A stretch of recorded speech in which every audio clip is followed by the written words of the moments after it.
I will mention that it's not interesting you said that you're an independent thinker. I try to not think of myself as an independent thinker, but I try to understand the teachings of the church fathers and the earliest church. I think it's difficult because, as you say, we're so drowned in secular humanism and progressivism that I think it's basically with the milk that we get from our mothers. And so it's hard to actually get out of that mindset of thinking in that way. I've done some theology studies, Orthodox theology, and the more that I've looked into it, that's where I've really found that stable foundation that I can rely on. Bryce, Eddy, welcome on to my channel. Good to see you. And thanks for the invitation to have a conversation. I'm looking forward to getting into it with you. Yeah, appreciate it. Thank you for having me.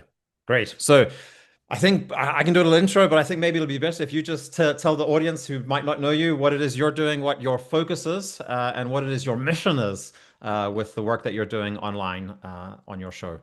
Sure, sure. Yeah. So, Bryce Eddy, I have a show called The Bryce Eddy Show, super original name there.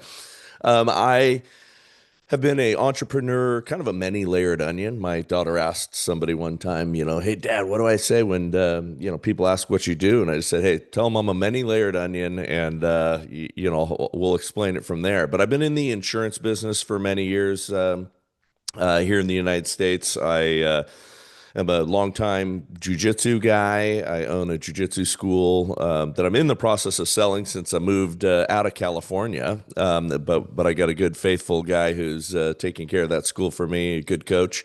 I own a cigar lounge here in Eagle, Idaho. I am involved in many other businesses, and I'm also involved in politics, which I was very much behind the scenes for many years, and then with the COVID lockdowns and everything else that we saw and kind of the disintegration of things, I became much more sort of forward and front facing. I sit on a couple of different prestigious political boards. Dennis Prager had his company party in my backyard. I was part of a church that stayed open in defiance of the government and fought them and won. And yeah, so I guess that's what, brings me here to being a rabble rouser and on your show. Great. Yeah. Well, certainly I've noticed that the churches that didn't just like bow the knee and do everything they needed for the COVID restrictions seem to be the ones that are showing strong today and are growing in numbers and yeah, I definitely appreciate that. And I notice every time I have a lot of in-person events in my work, and funnily enough, like all the guys who come, they're guys who never got the COVID shots. That's right. I think that's the kind of guys that I'm looking to attract as well, people who kind of see what's happening a little bit. But we're going to actually focus this conversation on one of the topics I know you talk about is about masculinity. And so I'm interested to hear a little bit more about your diagnosis of the problems that we're facing. And specifically, how do you see that society's views on masculinity have changed over the years? Yeah, I mean, masculinity, and I don't know, how it is in your land, but here, and I think mostly worldwide, it's been diminished. It's been something that has been looked at. I mean, the phrase here in America for years was toxic masculinity, and I don't believe in anything called toxic masculinity. I believe in sin. I believe in evil and bad actions, and there's feminine bad actions, and I guess there's masculine oriented bad actions and sins and things like that. But masculinity itself is a wonderful blessing. I mean, it's how we've had prosperity. It is what keeps together the social order. I believe masculinity is a reflection of God, who loves us, wants us to be fulfilled and happy. And in order to do that, we need order. Our God is a God of order, and it's masculine energy that creates order in a society. And as you've seen, when we've lost that, you've seen the disintegration of the smallest form of government, the family. You've seen the disintegration of just reality itself, with people deciding that you can, be any gender you want to be, and all of that stems from the overall just softening of men. And so I want to see that come back. I want to see masculinity and strength celebrated. And I think we're making good progress towards that. You're seeing a rejection of the feminization of our culture happening in real time right now. We saw it here in American politics with the election of Donald Trump. We're seeing it in the church right now with the growth of the Orthodox movement, with Latin Mass for Catholics and things like that. And it's an exciting time that we're living in. I think we're seeing a vibe shift like no other time. Mhm. Yeah, and I certainly appreciate that you draw the line directly back to like our foundation in what we call Christendom, which is really the civilization, the culture that we're living in is formed by 2,000 years of Christianity, and as that has been crumbling over the years, as I also see the same thing happening, especially amongst men, is that there's a return coming to the church. I think I would put more focus on like in the Genesis account before God created the world, and there was chaos. There was darkness and chaos. And we don't know really what that looks like, but we know that God created. And I don't buy into that God is masculine or feminine or anything like that. I think that these are human categories, but it does say that God created man as man and female, male and female, he created them. And I believe that that's an inherent part of what it means to be a human, is that we're male and female. And it's clear that we lose sight of what that is when we don't have any kind of foundation for it. And so I actually kind of get it. I lived in Denmark for most of my adult life, and here for a long time I kind of bought into, oh yeah, this progressive way of thinking, like, oh yeah, we're evolving as a species kind of thing, and everything's getting better, and we're so much more advanced than the kind of primitive way of thinking. And I actually lived that for much of my life, and I've just seen how it really just does actually lead to complete collapse of everything. We really assume too much when we think that, oh, we're all human beings and we can all just love each other and get along and everything's going to be great. It actually doesn't work like that. And so what we do need is men to be men. And that's an encouragement we have also in the Yeah. Bible. And even in churches today, I see people who are kind of like trying to say, oh, no, it's got nothing. We're all one in Christ and that there's no male and female. Yes, that's a quote in the Bible. But I think it's taken too far when we don't say, like, there's also encouragement to, many of the verses of the Bible say, like, act like men, behave like men. There's specific instructions to how men and women even should dress and appear in the church as well, which are separated in that way. So, and I think that's really the foundation of a culture. Yeah, I mean, given to our own devices, entropy is kind of what happens, right? And so there is no natural, progress without a godly order. There is no growth without a godly order. And you're right, God is neither male nor female, but there are, specific traits that we've been given. There's specific things that we are to do. There's things that we are to fight for. And I think we completely lost that. There's one third category that's really growing right now that is distinctly masculine, but it's a dark side of masculinity, and that's the religion of Islam. Why do you think that that is growing all over the world so dramatically? It's growing because it has a distinctly kind of masculine energy to it, and it's attracting people and it's dominating things. Well, without the counterpoint to that, which is strong Christian men, they are taking over huge swaths of Europe, and I know you're seeing that in real time, and it's potentially a terrifying thing, which is why we need to be rising up and restoring order ourselves. Absolutely, absolutely. So maybe one of the things I know you focus on is the role that masculinity plays in personal growth and leadership, especially. And so you've had several, yeah, you mentioned some of the things that you've been involved in. What do you think is the specific role of masculinity? Are you saying that women shouldn't be leaders or can't be leaders, or what's your kind of take on the relationship between leadership and being masculine? Yeah, obviously, women can be leaders. Obviously, there's many talents that women have that can be expressed in traditionally masculine roles or areas or things like that. There shouldn't be, and nobody should be uncomfortable with that idea. Nobody should be frowning if they have a great female boss. I mean, that's certainly not a terrible thing. But what we've done is we've flipped all of that on its head, and we have essentially forced women into masculine roles, or said that that's where the value is found. Oh, they must be CEOs, they must grow their businesses and things like that. And then that's turned families inside out, and that's actually destroyed things. And I've had conversations over a glass of wine with, women that I've worked with or worked for over the years that have sacrificed all of their life on the, altar of some sort of career and been desperately unhappy at the end of it, and not been able to express their like natural, femininity and natural feminine instincts and things like that, and didn't realize it until it was too late. And so when I say we need to be celebrating masculinity, we need to be celebrating femininity too. And we need to be expressing like the natural expression of the traits that we both have. There is oftentimes, and I know you can imagine this, and I'm sure it's the same in Denmark because it seems to be a worldwide scourge. But we'll diminish the natural roles of men and women. We won't celebrate them. We'll push people into you can do everything kind of categories, and then nobody's very happy.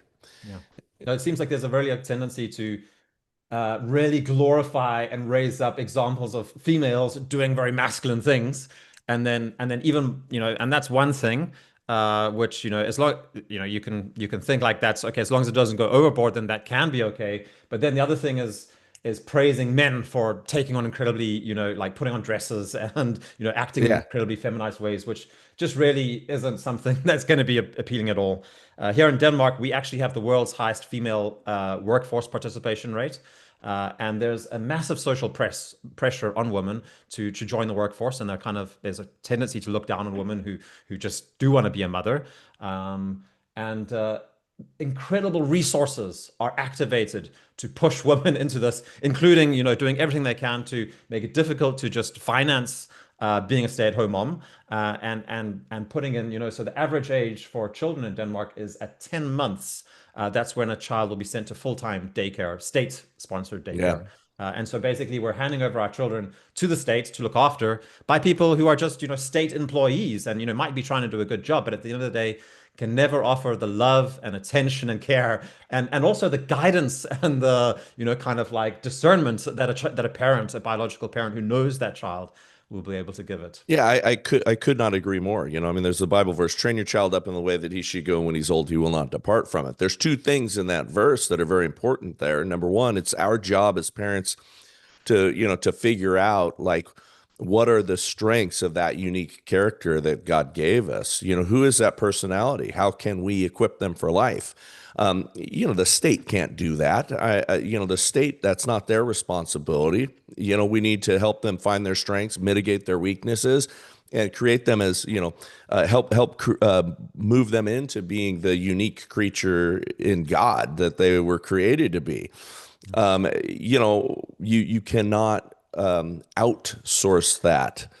And you're watching the disintegration of the family in real time, and you're watching the birth rate plummet. I don't know what it is specifically in Denmark, but it's abysmal all over the world except for in almost exclusively Islamic regions. Yeah. Or some African countries as well. And Well, this is again talking many about of those, yeah, many of those that are on that list are distinctly Islamic too. Islamic, yeah, or even animist, also Correct. to some extent, which is perhaps even worse in some ways. Very tribal, kind of primitive form of of it. But yeah, and I think the key that we're talking about is really motherhood, where you spoke about like how specifically male and female roles are denigrated and not appreciated and need to be raised up. And so I think that if we're seeing any kinds of problems, not just in individual families, but at a societal level and as a civilization, then like it's our children. Everybody talks about this, about how we need to invest in the new generation, but it's almost in politics, it's almost framed as amount of money that we're putting into childcare and school systems and stuff like that. Where I've really come to the point that this is a distraction thinking that these things need to be solved by money. What's needed is like attentive care from parents to children. Yeah. And that's Well, something that I really that's why poor cultures, right? Very poor cultures that come here to the United States, but have a very high emphasis on families, do not stay poor for very long. right? It's not about money. It's about family orientation and togetherness. It's about the parents caring and being involved in those kids' lives. That's where you see the success. You see the opposite effect in broken homes. It's why you see such an issue with black culture here in the United States. They have the highest rate of fatherless homes, and they are and tons of money is thrown at them in terms of government services, but it only handicaps them further. And we need a cultural change. We need a cultural shift. Yeah. And it's sad to witness the destruction that bad policy has had amongst certain cultures here in the United States, and I know it's the same many countries worldwide. Yeah. So, Bryce, I want to try now. I think we've laid out pretty well now the problems that we're facing and looking at. And then when you contacted me, I noticed one of the topics that you had, and I've told you about this, is that you're quite an advocate for Christians engaging in the political discussion and trying to get involved in forming bringing, I guess, Christian values and morals into politics. And so that's something that I want to try and I sense from reading that I had a slightly different perspective than you, and so I want to try and guide into that. I'll also mention I'm an Orthodox Christian, and you said you come from a Reformed background. Is that right? So I don't know if you want to say Yeah, anything I, I right there say before I I kind of lay out say the topic. Yeah, I say mostly reformed. Yeah, mostly Reformed. Yeah, I'm nearly reformed is the joke that I say with my reformed friends. I'm an independent thinker on these things, and actually, I'm just we don't need to go into that necessarily, but I appreciate truly what I'm seeing, with the Orthodox movement, which is, really, really growing here in the United States, and I think it should, or with, some of the more hardcore form of Catholicism. You're seeing the Latin masses grow. You're seeing young men flock to the Orthodox Church, Reformed as well, but you're seeing that happen, and I think it's a good thing. I think the feminization of the church and the feminization of the kind of image of Jesus has been massively destructive, and it's created an impotent church worldwide, certainly here in the United States, as I've noticed firsthand. But going, I got from my PR team like, hey, this guy does not believe that all Christians should be activists. Um, Yeah. and I agree. I mean, because I don't think that we need to be hardcore political actors. Mhm. What I think, though, is that the church and Christians specifically should be involved in politics. Now, by politics, I take the simplest form of the definition, which is the first sentence of it is essentially how we organize ourselves. Okay. And it was Christians that said, oh no, we're not supposed to, we're, in the world, but we're not of it, kind of a thing, which I agree. But we completely removed ourselves from the political decision making and how we organize ourselves as a society. And all the issues that I'm describing right now, have come as a direct result. I don't think you need to be running for politics as a Christian. I don't think that that's our highest order or purpose. But if we've completely bowed out of it or we don't vote, then we've lost. And most Christians here in the United States, sadly, do not vote. And as a result, we've had years and years of, just the uprising of a secular humanism. Every ideology can become a religion. And there's going to be some form of religious order that reigns supreme, some foundational level of a religion that will reign supreme in whatever country you're living in. And I want it to be, as our founding fathers here in the United States intended, is for it to be a Christian foundation. And that Christian foundation allows the expression of any religion you really want. It allows free speech. It allows all the things that we want that create a healthy society, but we've lost that. And that's why we have seen the decadence and the, 72 genders and, all of that has come as a direct result of Christians bowing out. Mhm. Yeah. So I think I agree with quite a few things what you said. I'd probably be another conversation, but I think that there's good evidence to say that a lot of the founding fathers had a more deist approach to understanding God, which is conflicting at least with some of the kind of at least traditional Christianity. I will mention that it's not interesting you said that you're an independent thinker. I try to not think of myself as an independent thinker, but I try to understand the teachings of the church fathers and the earliest church. I think it's difficult because, as you say, we're so drowned in secular humanism and progressivism that I think it's basically with the milk that we get from our mothers. And so it's hard to actually get out of that mindset of thinking in that way. But I really think that when the further I've done some theology studies, Orthodox theology, and the more that I've looked into it, that's where I've really found that stable foundation that I can rely on Yeah. and I, understand the right balance of these things. I want to push back on you on your statement about the founding fathers. Hmm. Some of them were deists. Hmm. All of them had a Christian understanding. All of them had a foundational understanding of Christianity, and it informed our way of organizing society. The reason we have a representative republic here in the United States is because of Moses' father-in-law, right? Hmm.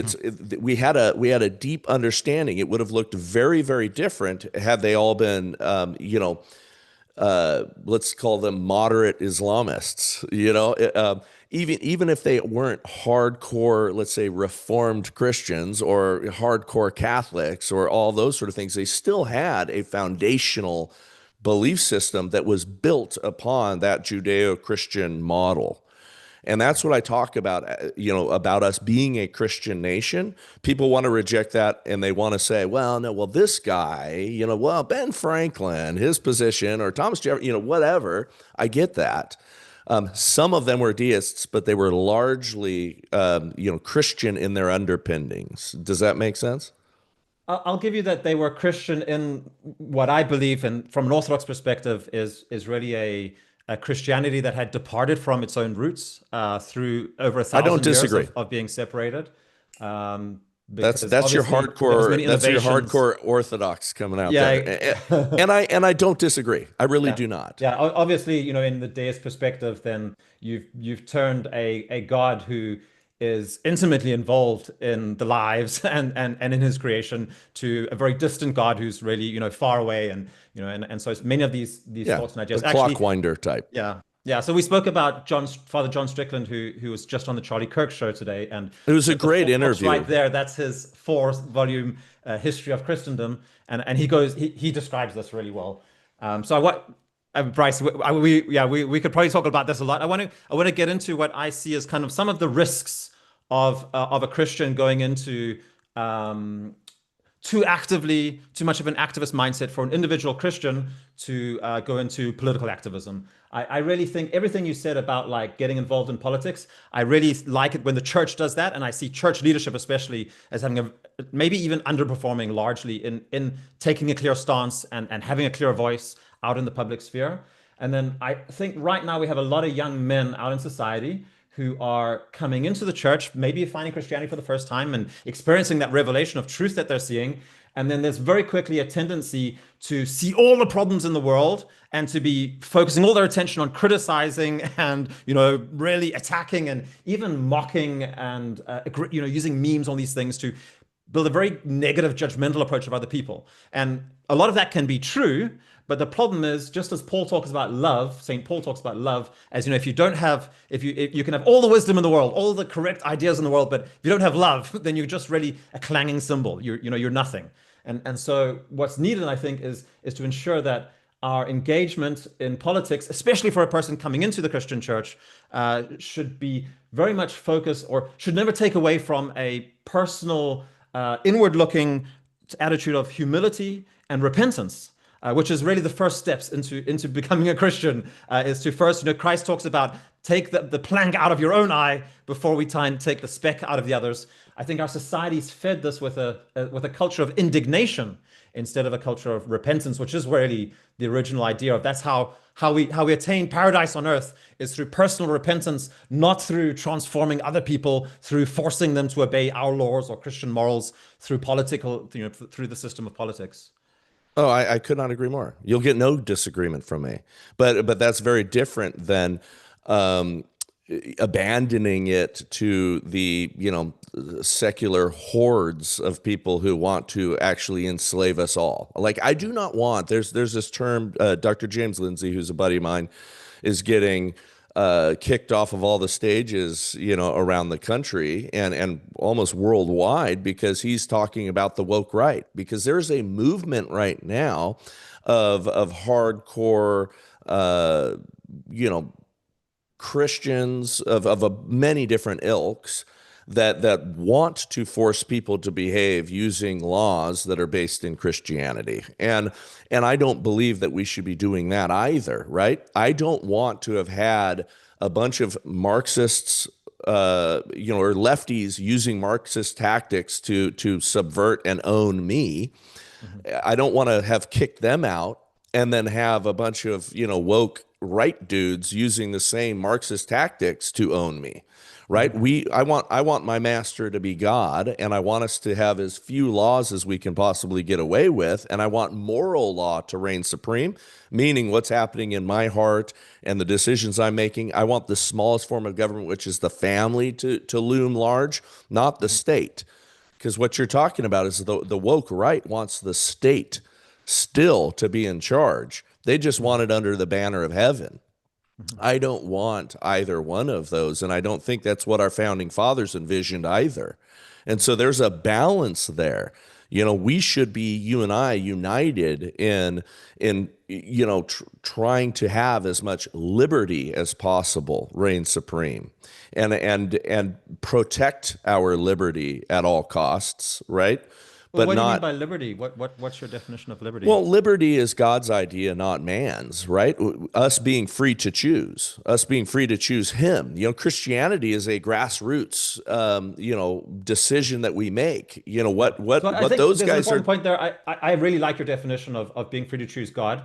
Uh, I think in modern political discourse, liberty is often just seen as the right to choose as many options as I want or whatever I feel like. I become sovereign, right? And Right. and I actually just read a text recently by St. John Chrysostom. He's one of the most important church fathers from the third century. He speaks about liberty, like this understanding of liberty as a misunderstanding. So basically, what man is enslaved to and in bondage to isn't so much, whatever human authority structures he's under. It's more often his own passions, his own unbridled desires, his own, an addict, a person who's addicted to heroin.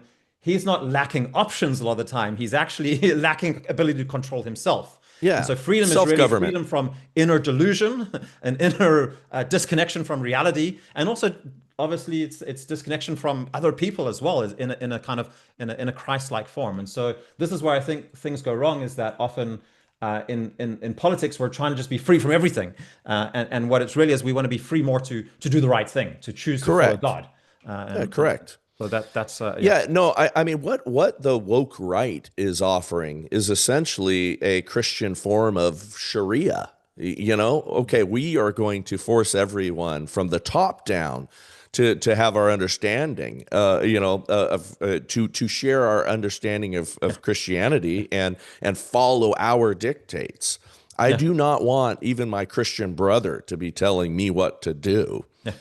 And that's where I think there's a difference between us being, overly involved, and us being not involved at all. Yeah, because at the end of the day, using politics to enforce people to follow Christian morals isn't what's going to draw people to Christ. There's It's a, not a the Christian quote. model. Yeah, yes, the Sharia model. Yeah, absolutely. So Right. there's an understanding that there was a guy called Saint Seraphim of Sarov who lived about 150 years ago. He said, and this was a very holy man, and he said, acquire inner peace, and 1,000 around you will be saved. And so for me, this is really this is the recipe for the Christian life, is that if I am able to, first of all, obey God's law, which entails then denying my own direct desires and needs in every single moment, and being able to put my attention on Christ and draw near to Him, and then learn to seek His will every time in every moment of my life, then as I do that, then people are going to see like a man transforming and being free Amen. of his bondage and of his slavery. and people can be interested in that. And then slowly but surely people come and start asking you for advice and input. And your family will start becoming more harmonious because they'll be able to receive the love and care and attention that you'll be able to give them. And so things will just naturally filter out from there. And for me, I really like your focus on the family because I believe that is the source of where this stuff happens to start off with. It's in the family with our fathers, with our mothers, our brothers, and Yeah, our children. it is the smallest form of government, right? Yeah. Other than self-government. Yeah. And what we've done here in the United States, and you've seen it happen, like I moved out of California, moved the whole crew out of California and moved 30 other people, followed us, is because the California government started to take over the place of the family, and they started to destroy it, and we let it happen by inaction. The churches, I mean, one of the largest church movements, Chuck Smith and the Calvary movement, got people, that everybody was so burned out. It was a bunch of ex-hippies, and they got completely uninvolved in politics. And then, California, which has the most Calvary chapels, in the United States, let politics be dominated by the secularists. And as a result, California now owns your children. And people don't realize what they can do and what they've done to destroy the family. Mhm. Yeah, it's really interesting. I don't have the answer to this, but it makes me think, like you decided to leave, to go to a place where you feel you still are in that control. I have found like, my family is here in Denmark. And so I can feel like, the long fingers of the states coming into my family with many different issues. And there's legislation that directly influences what I'm allowed to do with my children, and also what my children can do without my permission or without my input as well. And so that's concerning. And many Christians have had to live in various times and in various circumstances with these kinds of conditions. Christian persecution is no new thing. We have Christians living today in, in very, very Muslim countries as well, which is even far worse persecution than what we're seeing here. So I don't know where to go. I think, in the Soviet Russia, then I don't think Christians got too involved in politics. I think they got there themselves through, a lack of attention and input. But yeah, I don't know where the boundary goes actually as to when you're Yeah, supposed to and speak and out. Yeah, and we didn't flee. I mean, I was very involved politically in Yeah. California. Yeah. We had a couple of organizations that we created. We helped transform one of our counties and get, the whole entire tide shifting, and we did all that. And then, God just called me out of there. But we I admire those that hey, we are going to live in this, and we are going to be here, and we're going to fight it and resist it, however we can, however we need. God calls us, each to sort of a different battle there, but I do believe He calls us to be that shining light, and to be that shining light, there is some level of standing up and advocating for good policies that we need to do. And the church itself, I mean, our pastors here in the United States got neutered. And they did because of the tax exempt status of Johnson Amendment, which, by the way, should be challenged by every pastor and every pulpit saying, hey, do not vote for that guy because he's going to enslave you according to evil things, right? I believe something, and I say this routinely, and I get excoriated online, and I enjoy it. Mhm. But I will say that the modern, and this is, American politics, right? The modern Democrat Party platform is incongruent with the Christian faith. Now, there are Democrats who are Christians and sincere believers, and they've stayed with the Democrat Party here in the United States through tradition or whatever. It's like leaving a church. Okay, it stinks, but I'm going to stay here. But the party platform itself is directly incongruent with the Christian faith. Every single platform that they stand on is against Christianity, and if we had more time, we could go one by one on them. Now, I'm not saying that the Republican Party is the answer or much better, but Probably a little better, but I draw the line before saying, fully congruent with the Christian faith. I believe the whole no, political it's not. system is broken in that way. Correct. Mainly, these people are just differing on how fast should go forward. But conservatives and Agreed. liberals, they're kind of both heading the Agreed. same way in the long term. But we're a two-party system, and we have one chance to kind of transform, and we have to a certain extent. We've transformed the Republican Party, and you're seeing what like Charlie Kirk has done with Turning Point, and the young men that are coming up right now are trending so much more conservatively than they ever have. And I'm excited to see that because just in a few years, those are the people that are going to be dominating, and they're largely Christian young men. And I'm not worried about the females, right? I'm not worried about our young women, because if you have these young men rising up and they're distinctly masculine and they are going to lead, the women will follow.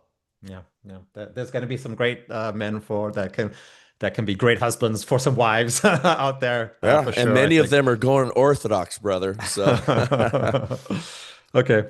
Well, Bryce, thank you very much. I think it's great that we can have this conversation, even though we might disagree onto whether there's such a thing as Judeo-Christian values or not, or all kinds of other things. I appreciate the conversation. I think that there was a lot of shared understanding there.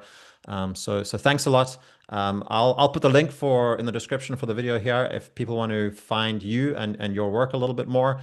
And any final message that you want to give to anyone listening out here? no, I mean, yeah, join my mailing list if you want to pay attention to what we're doing. I'd love to have you on my show. It would be fun. We could talk, more about these things or anything you want to, and I'd love to hear your story. So Okay. thank you for having me on. Thanks very much. Yeah, it was really enjoyable. And there's lots of little topics there we could have dived in more to. So let's see if that can be a possibility. Absolutely. Thank you. At the end of this month and every single month going forward, we're going to be running something called a Genesis workshop, which is going to be an opportunity for you to go back to first principles and to formulate some daily habits that you'd like to be doing in your life to get a fresh start.